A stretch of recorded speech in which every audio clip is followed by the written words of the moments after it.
Muy buenos días tengan todos ustedes, amigos, amigas. Soy Wilmer Domínguez Remar, este es tu canal Inti Noticias. Ya estamos a día 12 de agosto del 2021 y hay varias noticias que debemos compartir con vosotros y por supuesto comentarlas. Desde Ecuador se empiezan tiempos duros para el banquero neoliberal, traidor a los intereses del pueblo ecuatoriano, que se tiene que enfrentar a manifestaciones generalizadas, porque en 4 meses, como no se puede esperar de otra manera de un gobierno neoliberal, le ha subido el precio 18% a los combustibles a los ecuatorianos. Amigos, este es el precio de votar a alguien de la derecha. ¿Qué pasó, hermanos ecuatorianos, ecuatorianas? ¿Qué pasó? Se dejaron convencer por la prensa basura de su país de que Rafael Correa era un ladrón, era un corrupto. Sí, se dejaron convencer por este banquero que ya años antes les había robado y lo eligieron presidente. Qué lástima, hermanos, hermanas ecuatorianas. Ahí están los resultados. Y eso es solo el inicio. Eso es solo el inicio.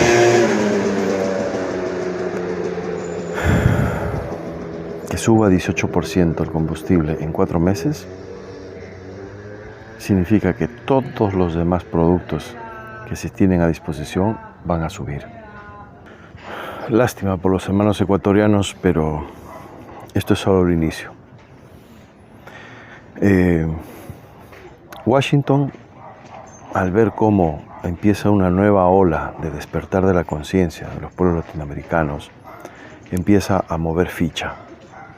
No nos olvidemos que el gobierno de Estados Unidos nominalmente es el presidente Biden, pero en realidad los presidentes en Estados Unidos siempre han estado y probablemente estarán al servicio de los grupos de poder de ese país. Eso es así. Han enviado al señor Jake Sullivan, que es el consejero de seguridad, a que visite Brasil.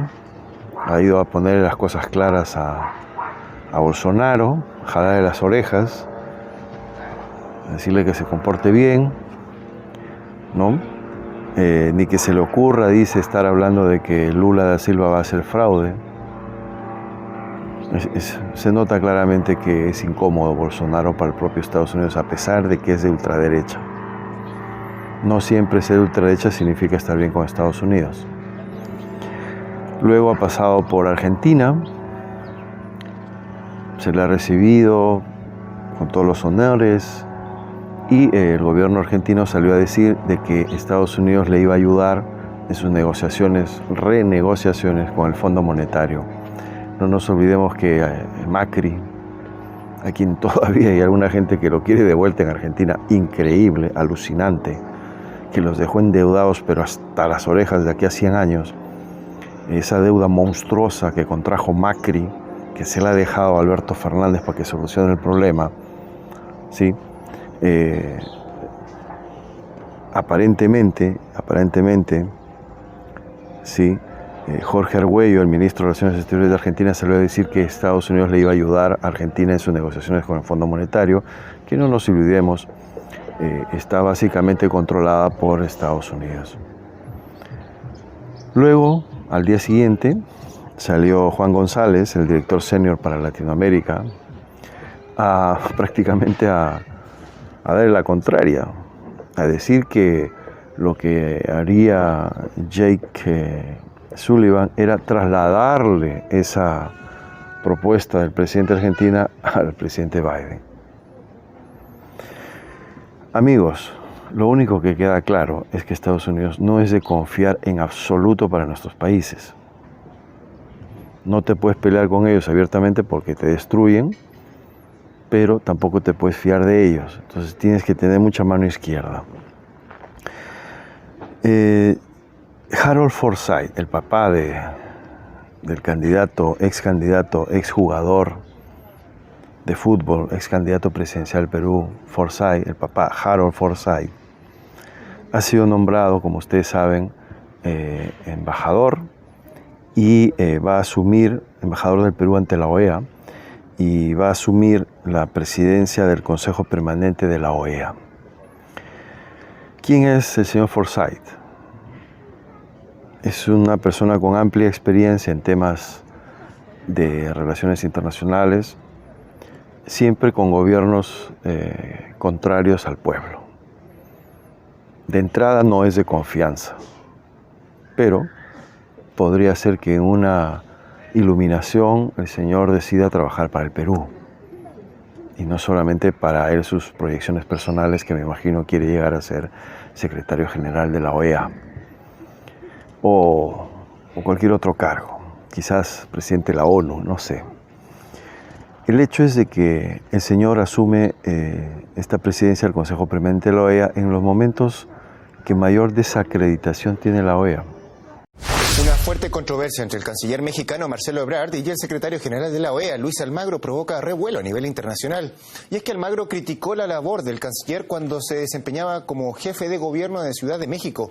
Concretamente deseó a Ebrard que ninguna otra obra que se haya construido durante su gestión tenga el mismo final que la línea 12 del metro del pasado elevado colapsado que dejó 26 muertos. Las palabras del secretario general fueron fuertemente cuestionadas por varios políticos latinoamericanos. En un comunicado, la Alianza Bolivariana para los Pueblos de Nuestra América expresaron su apoyo al canciller mexicano y rechazaron lo que consideraron como un vergonzoso ataque verbal. Las declaraciones de Almagro llegaron en respuesta a la crítica de su trabajo por parte de Marcelo Ebrard. En concreto, el diplomático mexicano afirmó que la OEA facilitó el golpe de Estado en Bolivia que llegó al poder al gobierno autoproclamado de Yanine Áñez. Todo ocurre en vísperas de las elecciones legislativas y locales en México, en las que están presentes observadores de la organización. Del actual secretario general de la OEA. México criticó duramente el viernes al secretario general de la OEA, Luis Almagro, calificando su gestión como una de las peores en la historia. O sea, actúa como si fuese autónomo, independiente, o que él asume que no necesita consultar a los Estados miembros. Ebrard cuestionó también el accionar de la OEA en el proceso electoral de Bolivia en 2019.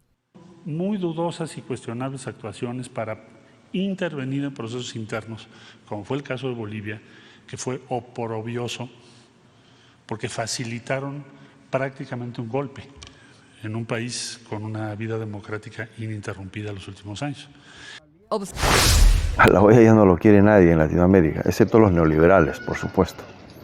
La OEA, desde el periodo que está Almagro, se ha convertido en un simple instrumento de dominación, de control de Estados Unidos sobre los demás países. Y cuando no le gusta un gobierno a los ricos, a los poderosos de Estados Unidos, utilizan a la OEA para dar un golpe de Estado, como lo hicieron en Bolivia. Entonces, que el señor Forsyth, que viene de gobiernos neoliberales en el Perú, ahora representa al profesor Pedro Castillo en esa sede, ¿qué quieren que le diga? Yo de entrada tengo desconfianza. El señor muy bien puede jugar a dos bandas. Puede decirle al profesor Castillo unas cosas, pero él hacer otras completamente diferentes. Incluso podría convertirse en un traidor. Digo que podría, no estoy diciendo que lo sea. De momento acaba de empezar, pero yo no confiaría en ese señor por la trayectoria que tiene. O sea, él nunca ha sido un revolucionario, como sí lo es el ministro de Relaciones Exteriores, Béjar. Entonces, tener a un representante neoliberal y a un representante de la Revolución Peruana trabajando juntos, esto es muy interesante.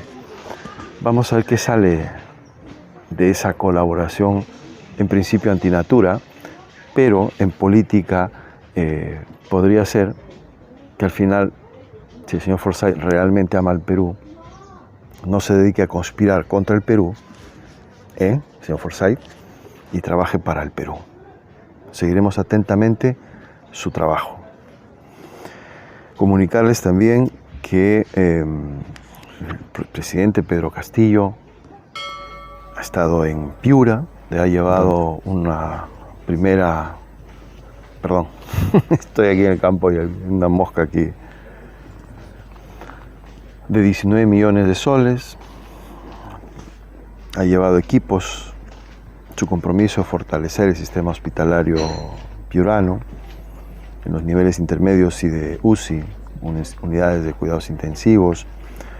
Han llevado 15 monitores de tecnología multiparámetros, 20 respiradores computarizados, 10 equipos de ventilación nasal, también 2 monitores de controles vitales, 6 monitores de control vitales ambulatorios para instalarlos en ambulancias, 100 concentradores de oxígeno y 1500 oxímetros de pulso. Bueno, no es mucho, pero dadas las circunstancias es bastante. Celebro mucho que el profesor Pedro Castillo empiece a hacer su trabajo de presidente. Está cumpliendo su palabra. Prometió el día que fue por el sismo en esta reunión. Han estado más de 50 alcaldes distritales y provinciales reunidos con él, donde se ha presentado y le ha pedido, muy importante, le ha pedido al profesor Pedro Castillo a los que van a recibir los recursos del Estado que los ejecuten inmediatamente. Porque si no lo hacen, el gobierno central va a entrar a tallar. Así que están avisados las autoridades, alcaldes provinciales, distritales de los diferentes sectores. Inicialmente van a mantener su independencia, pero hagan su trabajo inmediatamente. Todo retraso innecesario, por la razón que sea, no hay excusas. En el momento de reconstrucción del país que estamos, que hemos empezado, no hay excusas para la ineficiencia, para la inoperatividad. Entonces, si los gobiernos, si las autoridades locales no actúan como corresponde, el gobierno central va a entrar a tallar. Y se acabó. Pide a las autoridades que se pongan a trabajar dando prioridad al tema, por supuesto, de la pandemia. Control de las vacunas va a ser en la medida de lo posible que tengan prioridad, porque Piura en esta situación de catástrofe a raíz del sismo pues es prioritario, pero sin descuidar al resto del país. ¿Ya? Eso es muy importante.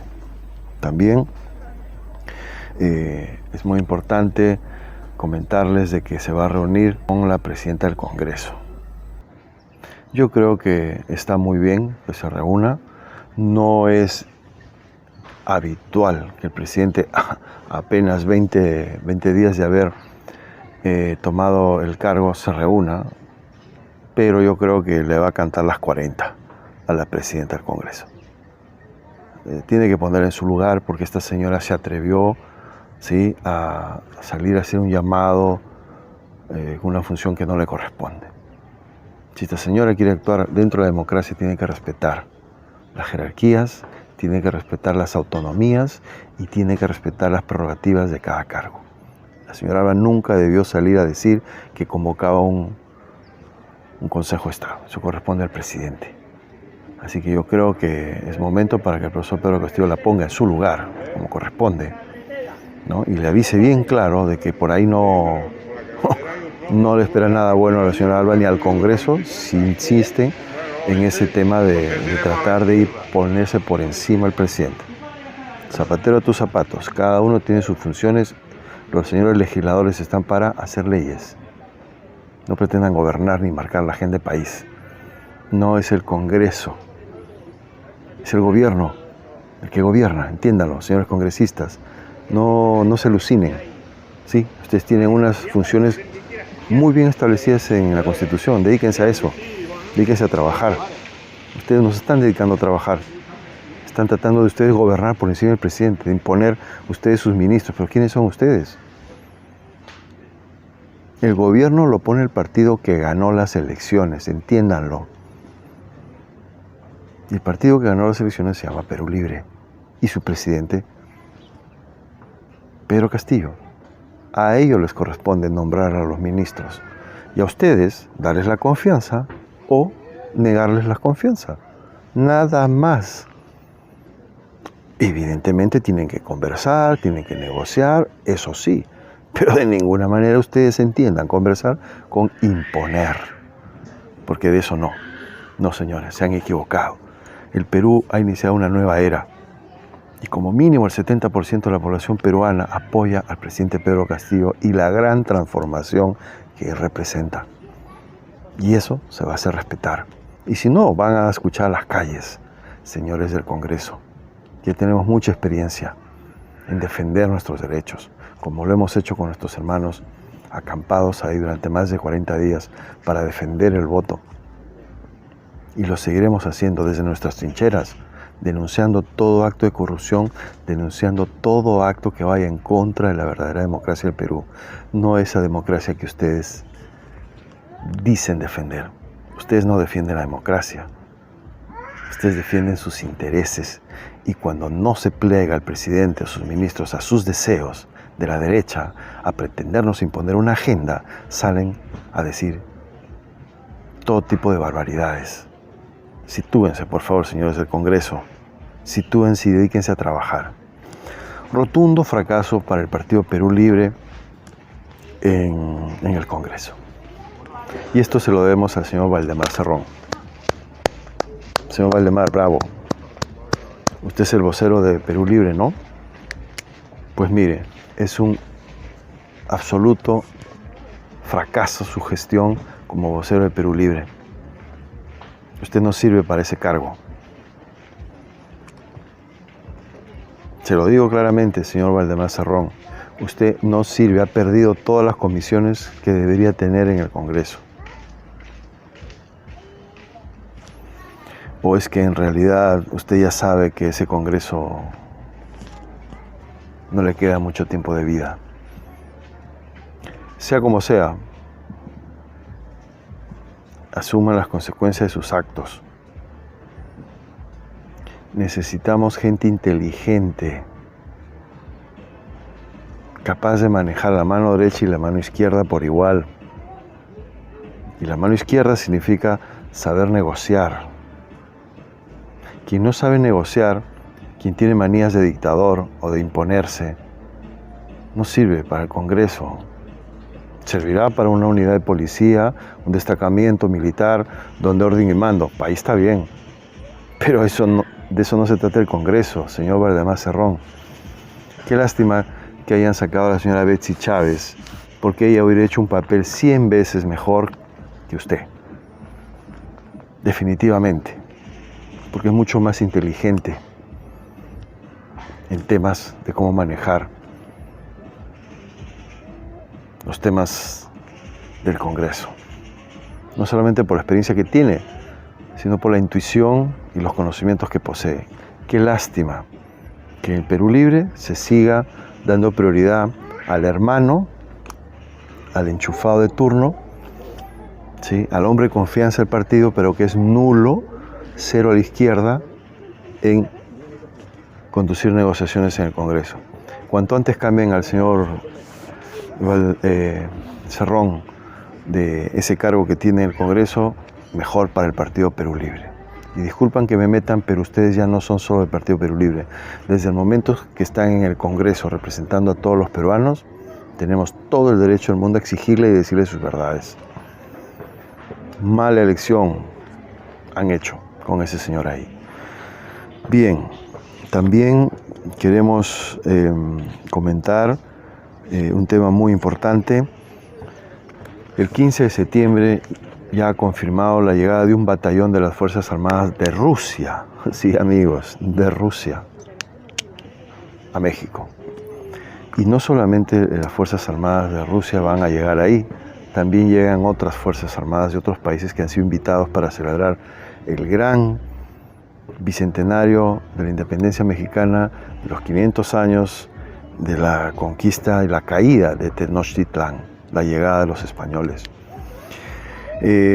México está liderando lo que se va a convertir en un futuro muy próximo el nuevo bloque económico comercial del mundo.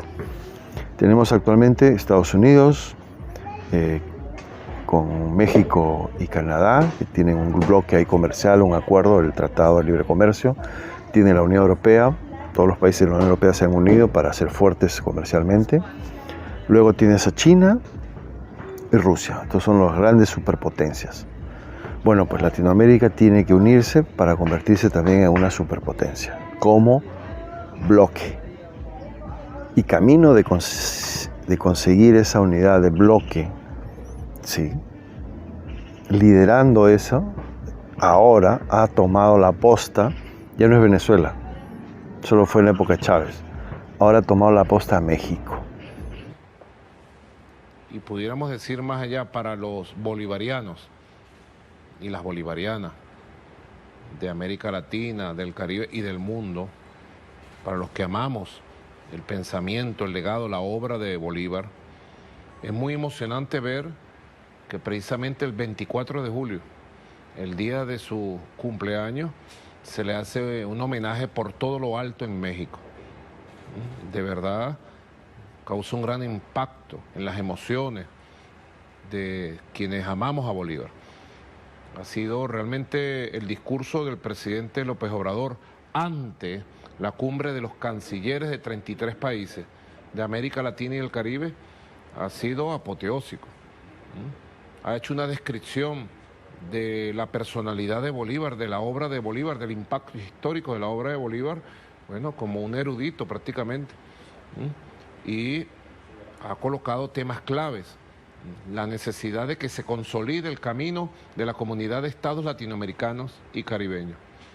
Y ha dicho frases realmente significantes que vienen a retomar el espíritu original con que se fundó la CELAC, que no podemos perder de vista de que es necesario construir nuestra propia organización, nuestro propio camino, más allá de la OEA, por lo que ha significado y significa la OEA.